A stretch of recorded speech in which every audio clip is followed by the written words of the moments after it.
This is an iHeart podcast. Guaranteed human. Body Bags with Joseph Scott Moore. I didn't enjoy high school. Not by a long shot. I was involved in a lot of stuff, but I was kind of nerdy, kind of on the outside. Played football, was in ROTC, but beyond that, I couldn't get out of that place quick enough. But the people that really kind of, stayed with me were my middle school teachers, or as we used to call it, junior high school teachers. And to a certain degree, my elementary school teachers, because those are really the first people you have contact with as you're kind of developing, you're learning. And so I actually think that they have more of an influence on you than maybe even the high school teachers. And there are a couple that kind of stand out in my mind as I look back through time. It's amazing how teachers can change lives to a certain degree. Of course, families do it more than actual teachers, but they do have an influence. But can you imagine that you're a student in school and the person that has taught you for maybe several years that you've seen around campus, seen in the hallways, suddenly they up and vanish without a trace. Today, we're going to have a discussion about one such teacher that vanished. And to make matters even more interesting, we're going to talk about what turned out to be her skull that washed up almost 100 miles away from where the rest of her remains were. I'm Joseph Scott Morgan, and this is Body Bags. Dave, who was your favorite teacher? Like, do you have a favorite teacher like in elementary school or junior high? Mrs. Sampika, second grade. Second grade, really? Mm-hmm. Mrs. Sampika. Yeah, she was awesome. Yeah, mine was actually in the third grade, Mrs. Peoples. Oh, wow. Mrs. Peoples, yeah. And isn't that crazy? Yeah, it is. All that way. Yeah, going back all that way, I mean, I can name a couple from high school, but primarily in that elementary phase, for me, it was the best. I learned how to read, really learned how to read, started my times tables, but reading was a big deal. It was a big escape in my life, coming from a family that was topsy-turvy and abuse that was going on. She had given me a gift of being able to read and also the ability to retreat from what was going on in my mind and being able to escape into a book. Wow. And so I read everything. I used to read. I had two sets of encyclopedias in my bedroom, and my grandmother gifted both of them to me. One was World Book, and the other was Funkin' Wagnall. By the way, she had gotten volume by volume from Safeway grocery store. We got ours that way too. That's what my mom bought. If you couldn't afford World Book, you got Funkin' Wagnalls.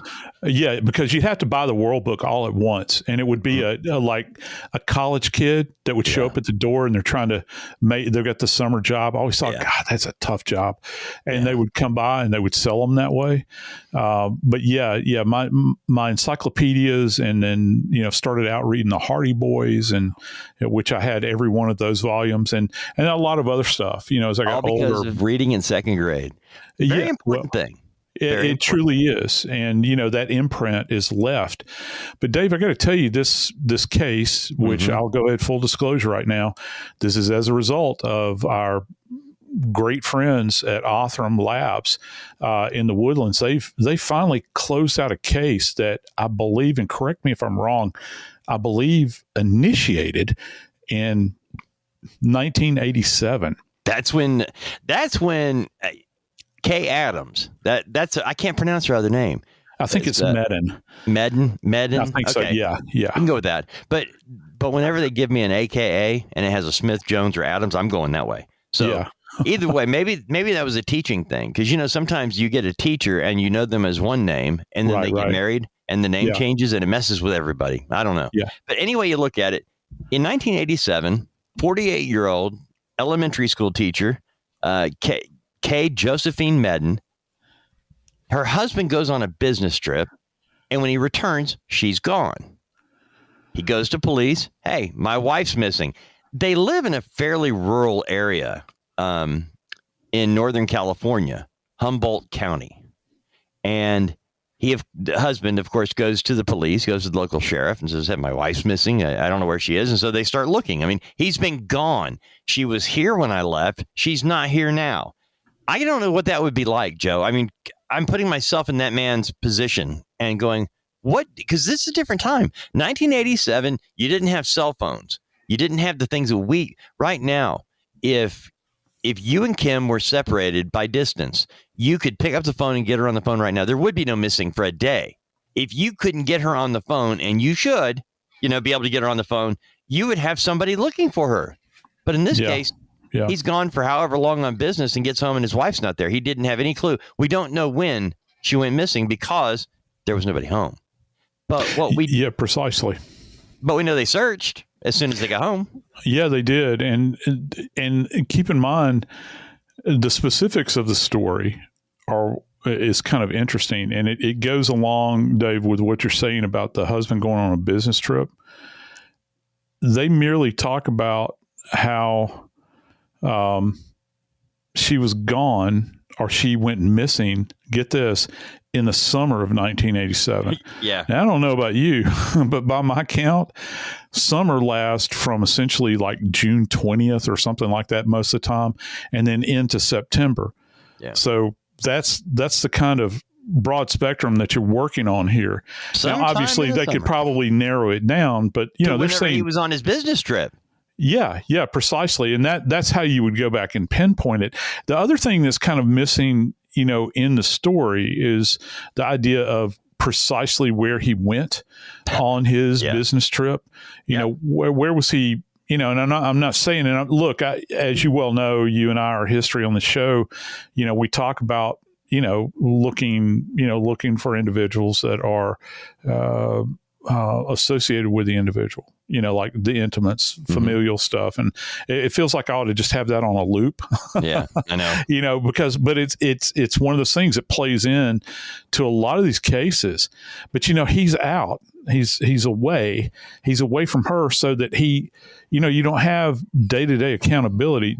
Gee, hun, I'm running to the store. Right. Or, I'm going to go and see my mom, or I'm going to go visit friends for a couple of nights or something like that. Back then, that was a big ask. You couldn't do it. I made a couple of notes on that of what I would want to know. Yeah. I wonder where her husband went on his business trip. I want to know how long the husband was gone. I want to know, did the husband come back from the trip after his wife was reported missing, or did he come home and she had been gone? We know her stuff was left behind. Purse, things like pocketbook, everything. It's still, and back then, a woman in her mid-40s would not leave her house without her pocketbook. No, her purse, it's on their hip. And then, of course, did the husband help look for the wife? I think he did, because they looked over the property. But then, Joe, a couple of months go by, and then what happens? Joe? I feel like the big reveal. And now, TV's big winner. What happened next, Joe? Oh, my Lord. Yeah. So we've gone from, quote unquote, the summer of 1987 to a bit more specificity, if you will. So November of 1987 rolls around, and lo and behold, what do the members of the Humboldt County Sheriff's Office receive in the mail? Dave, it's a package of skeletal remains. Now, I don't know about you. First off, I can't imagine someone taking skeletal remains and placing them in the United States Postal Service and having them delivered to a law enforcement agency. And can I say one more thing about skeletal remains? When we're talking about time here, Brother Dave, the fact that she went missing in 1987, the summer of, and these skeletal remains were mailed in November, I don't know what the status of those skeletal remains upon receipt were, but I can tell you this. I've worked a lot of cases involving skeletonized remains and partially skeletonized remains, okay? In that same time frame, a lot of it depends upon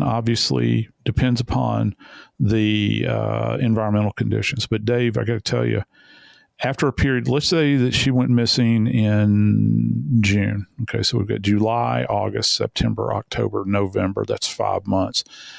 Dave, most of the time, if you were to find skeletal remains out in the woods after a 5-month period, you're still going to have some soft tissue, provided that animals hadn't gotten to it.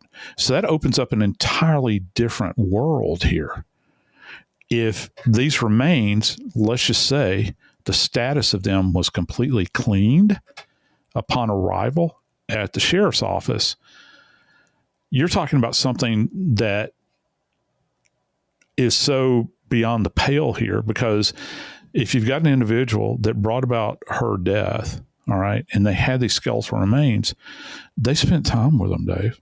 They've actually spent time cleaning them. And I don't know, that's just one of the first things that kind of popped into my mind with this. It makes sense because, Joe, in order for them to become skeleton, just a skeleton bone, they weren't left out in the woods to their own device. I'm going to assume that. It's not like this is a Boy Scout that was out at a jamboree. He got lost in the woods, found some bones, and said, hey, I'm going to put these in a bag and I'll take them back. And, I don't want to be accused of any wrongdoing, so I'm going to anonymously mail them from San Francisco. That's not what happened. That does not make any sense. Yeah, this thing, and just so our friends understand, this was, in fact, postmarked out of San Francisco. Right. And it included something else. Yeah, please. Please tell.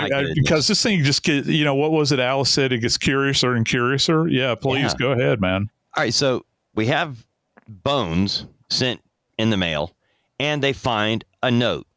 And the note is a treasure map. You mentioned the Hardy Boys a little while ago.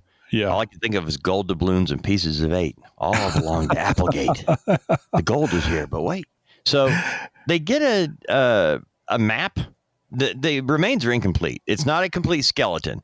They're just getting parts here, just pieces of or bones. I don't know to what level because they've never really broken it down. But a letter that was included with the bones included directions to more bones. But what was found was still an incomplete set. So whoever did this sent some of the bones to the police to get their attention. Then he sent them on a scavenger hunt to find more bones. Was he in the woods watching? Wow. And again, that's quite chilling. And since we're talking about a coastal area, we're talking about an area that is rural, wide open.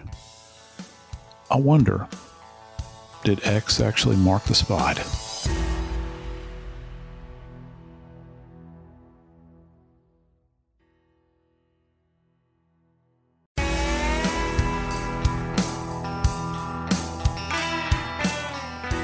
I got a question for you, Dave. Would you like to know if we get how we clean bones that we get from a scene that are brought back to our facility at a medical examiner's office? Would you like to know how we do that? I am kind of curious at this point, to be honest with you, mainly because I'm thinking about how did these bones come in? Were they clean or what was going on with them? There's a couple of methodologies here. All right. So hold on to your hat, because most people don't realize that this is even a thing. All right.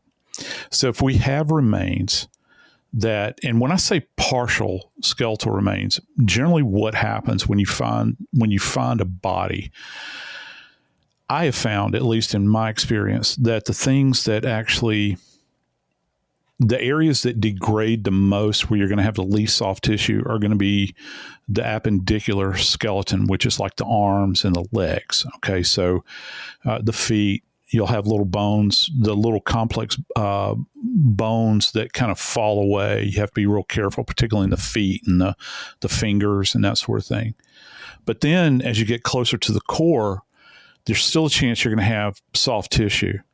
Most of the time it's going to be like leather, And even on the arms, you might have leather-like skin that's there. And it's because it's kind of being cured naturally. All right. So in human skin does appear like leather specifically. All right. I'm not going to go down the road of Ed Gein here. That's another episode where he was, turning human hides. He was treating them to tan them, and that sort of thing. But that's a discussion for another day. But back at the medical examiner's facility, if you have an anthropology lab, we actually have cauldrons there. They're not black cast iron cauldrons. However, cauldrons nonetheless, and they're these big stainless steel pots. We will detach as best we can without traumatizing the remains too much. We will try to kind of almost pull apart those skeletal remains and place them into this cauldron. It's got water in it, okay? And if anybody out there knows what a crock pot is, think of coming home from church and mom's got a pot roast in there she's been cooking. You ever notice how the meat, literally falls off as a result of slow cooking? Well, it's the same principle with rendering down human remains. It has been explained to me by forensic anthropologists, you don't want to do it at too high of a heat. It's kind of a slow kind of thing. And the only thing I've been able to compare it to is a crock pot. And I've actually seen a very large crock pot in a morgue before where they would take smaller elements of human bodies and render them down that way over a period of time. What happens is that the tissue essentially separates gently from the bones, and the bones, of course, are heavier, so they'll settle to the bottom. What was one of the things that was really, really disturbing to me, and even by my standards, it's like when you go to retrieve these remains, and the way they have it with the so-called cauldron, they're big stainless steel things. They have like a basket that sits down in it. Okay. Almost like you're doing a crawfish boil. All right. Or crab boil, and you drop it into the pot, well, this thing's very fine. It's got little tiny holes in it. And so after the soft tissue kind of drifts away, you pull this thing up and the skeletal remains have settled to the bottom of this basket. And when you take that lid off initially, though, there is like this really disgusting beige froth that's riding on top of the fluid in this thing. Okay. And then you just kind of drain it like that. And once you get to that point, you carefully go through these remains, because the key here is to try to determine what's missing. Because are you dealing with a incomplete skeleton? Did you gather everything at the scene? Did a dog come up and wander away with some critical bit of an anatomical element, and it's gone forever and ever, amen. And every bit to this, particularly in the case of this teacher, everything has evidentiary value, Dave. So it's key that you try to assemble as much of the skeleton as you can. I'm just fascinated that they had these bones that are sent in to the police department, a collection of bones, which they've retained. All right. And then they send the police, like you said, on a treasure hunt with, how bizarre is this? I've never even heard of anything like this, to go find more skeletal remains, which they did recover, if I'm understanding this correctly, but it was still incomplete, Dave. And that was actually before we started, I asked Joe a couple of questions, because that's exactly what happened. I thought, okay, obviously you have somebody here who has we can't jump to that conclusion. I know we can't. But they had to have killed this poor woman and then hacked her body up, rendered it down to bones. I mean, This isn't like it happened in nature and somebody found it and mailed it in. Just none of that makes sense. What does make sense is that there's a really sadistic witch out here, male or female, that did this. They killed a 48-year-old elementary school teacher is what they did while her husband was away, and then did horrendous things to her body, and then didn't even send it all into police. They let him on a wild goose chase and didn't even give him all the bones, just gave him enough to keep him looking. And this case went on for decades. They could not solve it. And I'm wondering, Joe, from 1987, and you mentioned this a minute ago, we know she went missing sometime in the summer of 87. The first group of bones came in November of 87, and they were postmarked from San Francisco. The bones had to have been mechanically rendered down because in nature they would not have been bones only. They would have had other things on them, and they probably would have been scattered hither and yon from animals. But they're mailed in from San Francisco or San Francisco postmark with a note. So you've got all kinds of evidence here pointing back to somebody who had something to do with these bones. And it wasn't the Stone Age back then, buddy. I mean, no. It wasn't. It wasn't. We're talking about 87. I'd already been practicing as a death investigator for 2 years by the time down in New Orleans. So, we weren't in the Stone Age. I mean, we were certainly limited in certain areas compared to where we are today, specifically in DNA. But, there are other things. But here's another bit that they would have had access to. First off, if you've got a note, was it written in longhand or was it typed? Okay. It was typed. And so even with that, if you're doing it on, let's say, an old, you remember the Selectric computers? Exactly. I don't know. Did you take typing in high school? Yeah, Talking about I took a manual. We only had 3 electric ones, Joe. Yeah, we had to learn on a manual typewriter. So you had the arm that would push it back? Yes. Yeah, like a Royal typewriter. And you had to mash them hard. You did. Look, you see my fingers, how deformed this one is? Okay, that's right. I played basketball. I jammed this finger. My finger, okay, on my right hand, I jammed it and it popped that knuckle. I had to hide it from my parents because we had money for a doctor. And Lord. I had typing. I had typing class that 9 weeks in 7th grade, and I had to tape it. I put a piece of metal on the end so I could poke. I had so much trouble with that. I had to. Oh my Lord! Nightmare. Man, who rated? I got to ask, who rated the electric typewriters? Were they teachers' pets? Yeah, it had to be because it wasn't me. That's all I know. I was just trying to get to 30 words per minute so I could pass. That was my goal. No kidding. Yeah, that was my goal too. And I will tell you this. So if you think in 87, in the age of computers, Joe, the best class I ever had was typing. Because it taught me how to use a keyboard. Yeah, it did. It did. And I guess they still teach typing. I don't know if they do or not. I know they teach a lot of information science classes now. And maybe they do their thumbs. No kidding. Thumbs. And I've got dumb thumbs. So it's I'll misspell things many times. At any rate. So they but even with Leopold and Loeb, they had a typewriter. They typed the note. Remember that? Mm-hmm. They dismantled it and threw it away in parts, and they still were able to find that and put it back together. And that was 60 years before this. Right. And so with those strikes on a piece of paper, you might think that every single typewriter in the world is the same. Let's just say that I was kind of laughing a second ago about Royal typewriters, but you think about the old manual typewriters. That strike that takes place when you depress that button requires a lot of force. You can actually strike it, and it's going to hit that tape that has the ink on it. And you can have a light strike or a hard strike. I know all of this because when I was at the state medical examiner's office, assigned there for like 8 months with the state medical examiner's office in Georgia, my office was immediately adjacent to the question document person. And she and I became great friends. And I would sit there and I was amazed at her vast spectrum of learning, everything from counterfeit money to handwriting to old typewriters, even computer stuff, at that point in time.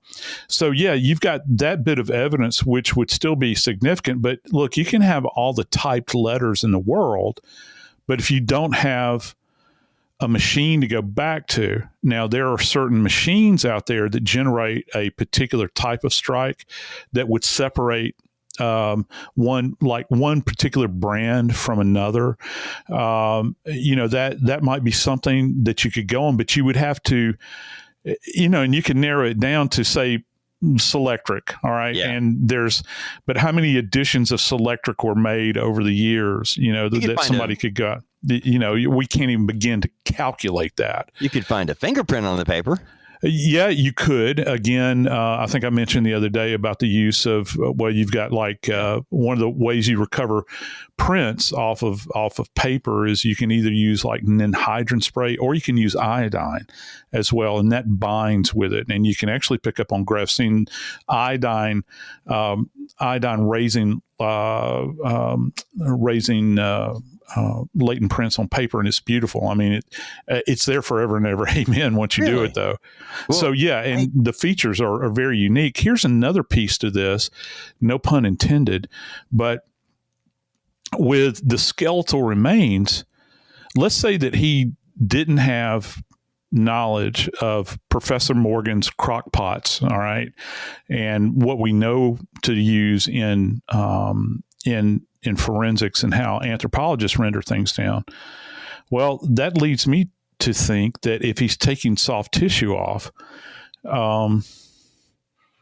did he use a knife or some other sharp object? Well, if he did that, then these bones, there's a high probability you'd have tool marks in various locations on these bones, which is a gold mine. But again, just like with the typewriter, hell, just like with DNA, if you don't have an original source of a knife, of a typewriter, or somebody's DNA, what you've collected doesn't initially have much value.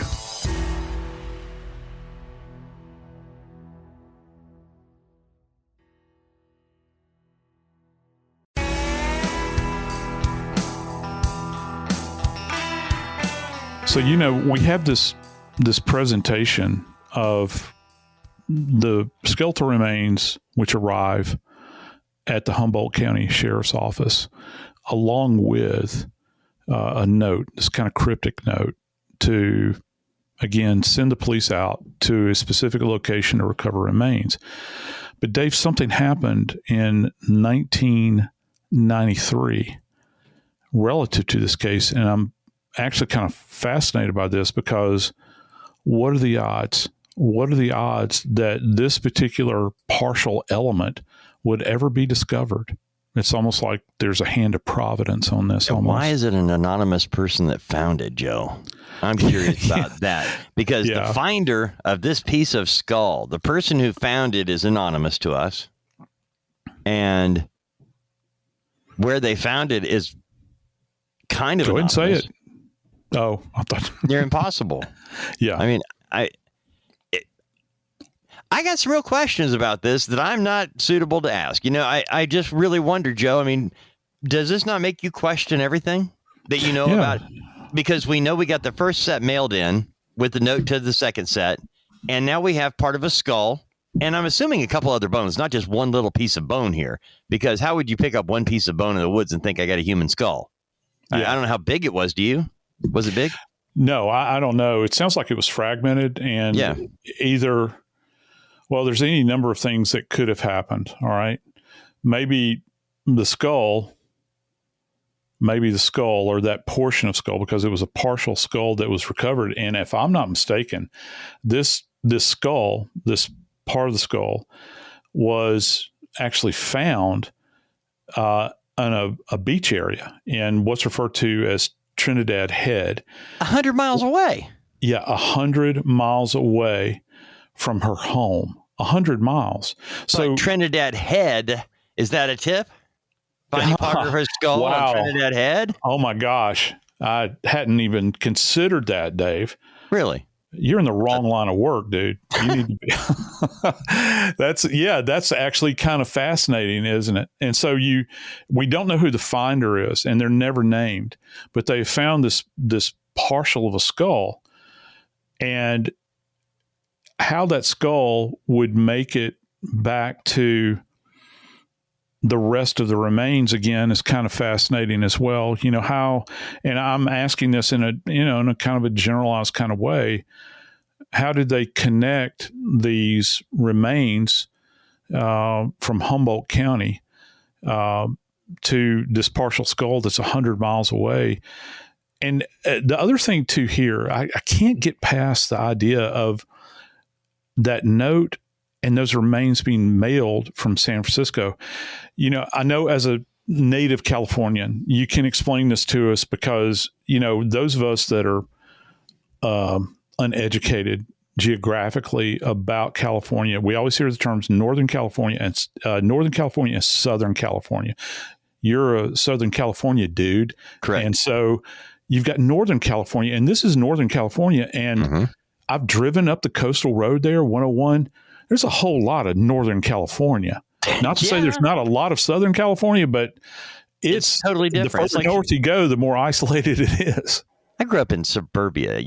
I grew up where our second grade field trip was to a dairy farm so we could see cows in person. Okay. So we could actually see them because none of us had ever seen a cow. I mean, where are we going to see a cow? Yeah. We saw Kmart and we saw, and so that was a big deal for us. But you go to Northern California and they're slaughtering hogs before they go to school. I mean, it's a big difference, and it's beautiful up there. It is breathtakingly beautiful in Humboldt County. Yes, it is. And, when I saw the images of this Trinidad head, as it's being referred to as this location where this remnant is found, and I urge anybody that's listening to this episode, go check out the images of this place. It's striking. I mean, absolutely striking. And that's still some great distance from San Francisco. So, and then to get even further, if you get up to the area that's the town of Eureka, which a lot of this is kind of centered around relative to Humboldt County, that's still a great drive up there as well. I mean, you're talking about a massive distance here when you couple all three of these geographic points along the way. So how do these remains get dispersed, and how do they bring them all back together collectively so that you can try to come up with some kind of narrative about what happened? Because you can look at a skeleton, all right, and even absent the head, all right, the skull. Forensic anthropologists who are excellent at this, if you have a pelvis or even part of a pelvis, they can actually look at that pelvis and give you an idea if this is a male or female. Generally, female pelvises are wider to accommodate a birth canal, and then males tend to be more narrow. The bones with females are referred to, and I love this word, it's the term gracile. Gracile actually it's kind of translates loosely into the word for fine, like fine, delicate, that sort of thing. Whereas with male skeletons, they're referred to as robust. And a lot of that hinges on, facial characteristics if you have a skull. But even with a partial skull, trust me, anthropologists are going to take a stab at it, and they're going to try to put all of this together. But however, they were able to reconstitute these remains. When it comes down to brass tacks, Humboldt County still had an unidentified, and what they knew as a female, Jane Doe, that was within their jurisdiction. And I can only imagine, and this is the thing, you can have people that will call in and report cases, all right? And they'll say, my mom's missing or my daughter is missing. But just because you say they're missing doesn't mean that, 1987, that's 97, that's 10, 2007, that's 20, 2017, 30 years, after 30 years, is anybody going to remember that there was a 100-person search team scouring the area up there when she went missing? Is anybody going to have a recollection of that? No, because so many other things have happened since that time. The fact that they were able to do this kind of reconstitution of this skeleton and then come up with an actual name is absolutely amazing. And that brings us to who, Dave? Othram. Always back to Othram. when I was looking at this, Joe, and I was going back because I was looking at the notes from '93, and because you're talking a lot of DNA, we were talking about this the other day of the great strides that have been made, but by '93 they were pretty set up to get a lot of information, a lot, and a lot of it was new. People didn't always know what to do with it, but it was there, and Othram was able to. Basically, it gets down to genetic genealogy again. Of we've got a link. Now let's find it back. And this is the part that I always tell folks. Othram is so amazing at this. The work they do is so intense that they can't even do it like you and I work, and we can sit at our desk and work and do whatever for 5, 6, 7 hours. They do it at 15 minutes at a crack because it's such intense work that they have to be forced to take a break. Yep. And I imagine they don't want to because each little thing they pull back, it's like, can you imagine being on that hunt and each one, we're that close. We're that close. And it's at a level of thinking that I cannot comprehend. Yeah. It's that I'm thinking, you're so smart. How are we still the same species? It's not. I know. It seems like they've risen above, certainly above my pay grade. I got to tell you, someday you and I are going to visit the woodlands in Texas. It's the area just north of Houston. I'm going to take you to that lab. And when you go to Othram's lab, it's like you're walking onto the deck of the Starship Enterprise. It is so amazing. And everything is really locked down because they're actively working cases in there that have open investigations. Before you can actually walk through the area, they literally have to stop what they're doing and collect everything they're working on and secure it. And then you can walk through the area. That's how locked down this place is. But just to see the technology that they're using and the strides that they have made. And again, this goes back to Kay, and it always comes back to, and I believe she is a victim here, even though I cannot definitively say that she is a homicide victim. There are so many things that are pointing to somebody else's hand involved in this. And it seems like I've used this term a lot lately. I don't know. It's on my mind, perhaps. I'd say a sadist that would do this because you've had her remains, assuming that what we believe is true, and you have particulated her remains. You're rendering down her remains, and you're literally waving it in the face of law enforcement. Not to mention, and I hate to report this, but her husband too. And, if I'm not mistaken, he died just a few years ago. 2018. And he never got to see a resolution to this. No. Can you imagine going through the rest of your life? And maybe he remarried. I don't know. But still, even if he did remarry, that question would always linger in the back of this poor man's mind. And I can guarantee you there were people around there and around this case that said, quietly hushed tones, we think he had something to do with it. There's always those people. Yeah, because, Joe, we have such vagueness to the beginning. Yeah. Where, he went on a business trip and he came back and his wife was gone. We don't know when she was gone because we weren't looking for her before he left. We don't know when he actually left or when he came back. I mean, there's a lot of unknowns there. But let's assume that they tied all that down and were able to say, hey, this, let's hope that she was there with him at the airport and they took a picture as he got on the plane, Yeah. That's what I would hope, because that's the only way you're going to have that guy in the clear. Otherwise, what a miserable life of doubt. Yeah. And it would always haunt you. I think about this case, and I think, again, going back to this idea, if we believe that she died at the hand of another, which is, of course, how we define a homicide. I reflect on this and I think if this was LA or even San Francisco, you might say, well, there's people here that would break into somebody's house and do this sort of thing. Sacramento, that sort of thing. But Dave, where they lived, by all accounts, is so isolated.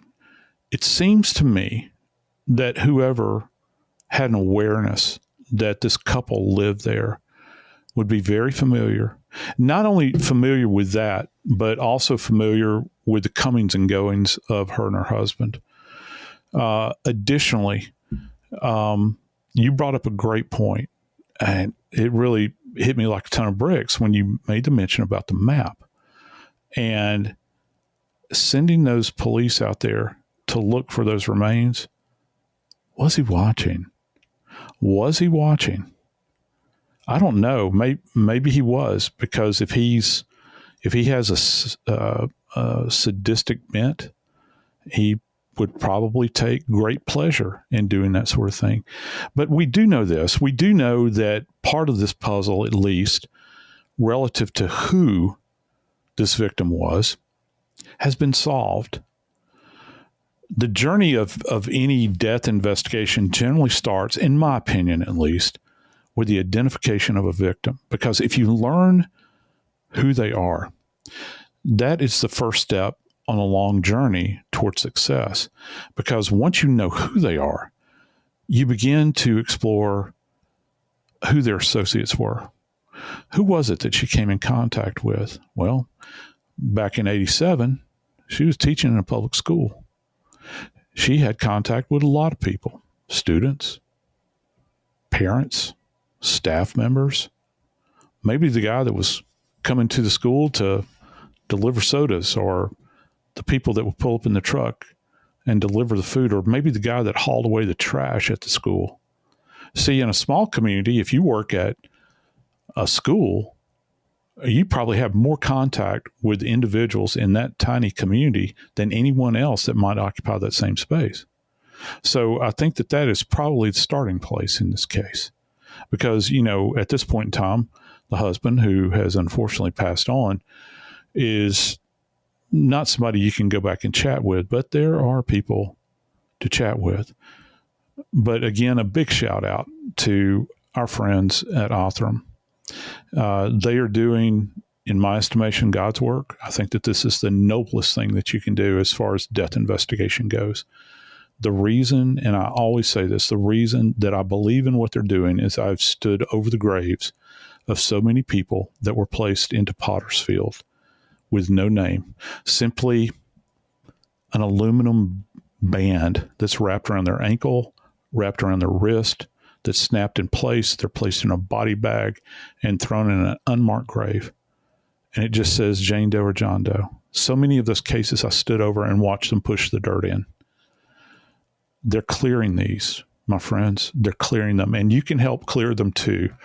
If you're interested in participating in bringing a family out there peace, do yourself a favor. Log on to DNAsolves.com. You can go there. You can pick out a case. Maybe it's in your region. Maybe it's a case when you hear the background, it kind of catches you. It grabs you by your heart. And you say, you know what? I want to help with this. And they'll take anything that you can give them. They're not picky, all right? Because they have to reach a certain amount. It's like $7,000 to $7,500 just to get the ball rolling on this Star Trek technology, as I'd mentioned, to move the case forward. But you might be the person that pushes it over the edge. And by virtue of a donation that you make, you might bring peace to a family somewhere out there that is always looking at an empty chair, that never knows what happened to their loved one. I'm Joseph Scott Morgan, and this is Body Bags.